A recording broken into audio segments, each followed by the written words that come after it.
Life was never easy, but during the revolution, things only seemed to keep getting harder and harder.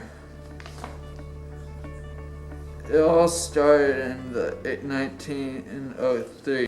As a serf, I worked in the fields. It was hard work, day in and day out. Okay, your work is done for today. Alright. Let's go, Omar. I thought waterboard was pretty good. Oh, well, it's stupid, but it was good. You want to go here? Yeah, go get me. Let's go.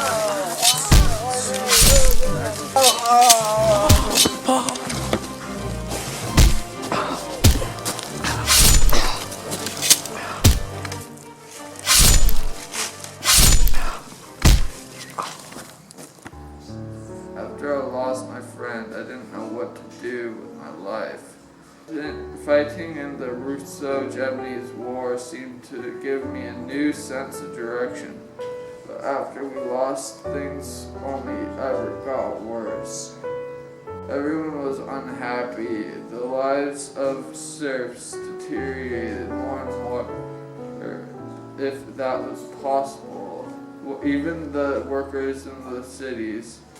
The revolution of 1905, they had gone to the Winter Palace to present their grievances, but then the troops started shooting.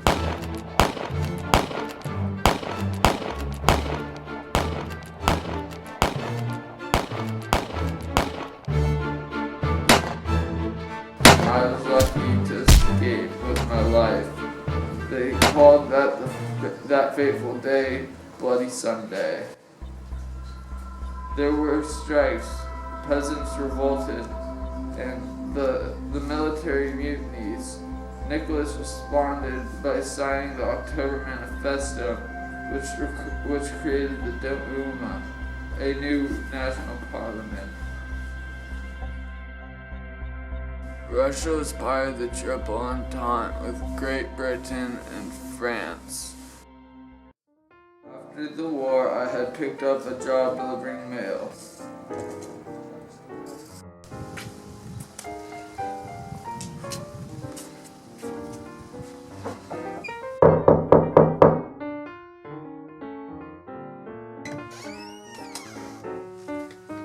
This letter was from the Tsarina, who took care of things at home while Nicholas was busy with the war.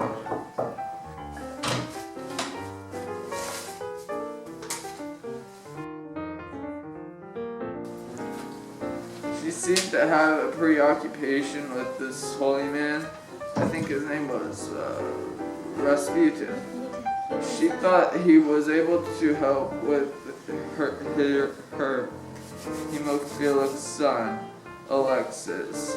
I'm not entirely sure how he managed to get so much power and influence, but I'm fairly certain he was killed later on. In the February Revolution of 1917. An entire procession of Petrograd women demanded peace and bread, down with autocracy. I understood how they felt.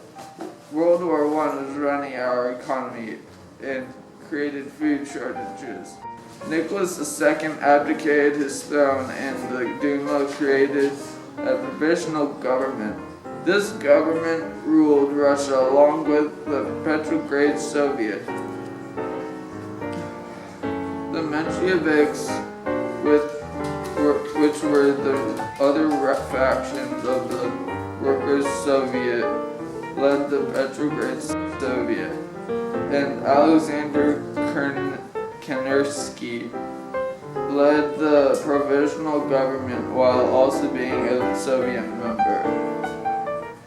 The provisional government implemented many reforms but did not approve of social revolutions and did not give any land to the peasants. After Lenin wrote his April theses, which advocated a socialist revolution, which necessarily for the creation of a Soviet republic. The Bolsheviks gained a majority in the Petrograd Soviet by the summer of 1917. Kanursky's inability to suppress them resulted in peasants violently seizing land. The October Revolution began when Leon Trotsky, who led the Petrograd Soviet or Red Army, in overthrowing the provisional government. The Cheka was created to eliminate opponents of their communist dictatorship. I don't like them Russians. They're so bad. I don't even like Leon. How dare you say that about Russia?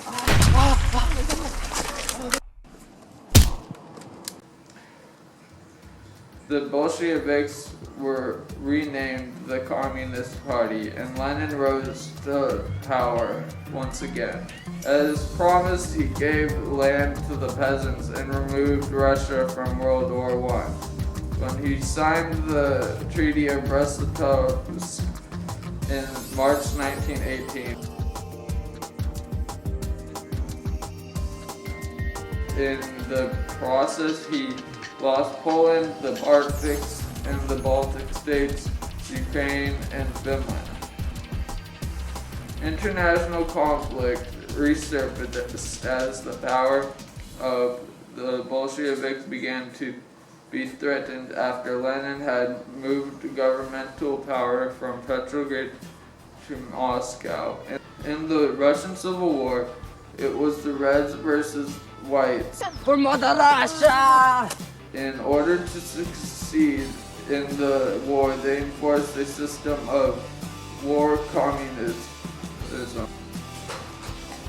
Lenin had a new economic policy where all land was nationalized. The states had control over industries, and the peasants had to deliver food into towns. Allies supported the Whites with the hopes that it would get Russia to rejoin the war, but Leon Trotsky's leadership, the Reds were well disciplined and organized, and the Bolsheviks were victorious.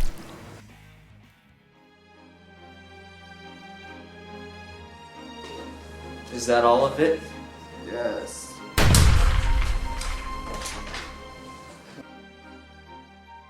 Do you call her Ariel? God. He's so big, but like half of it is snow.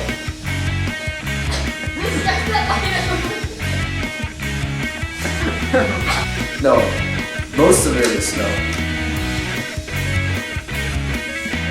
Gucci. Wait, all of it is snow.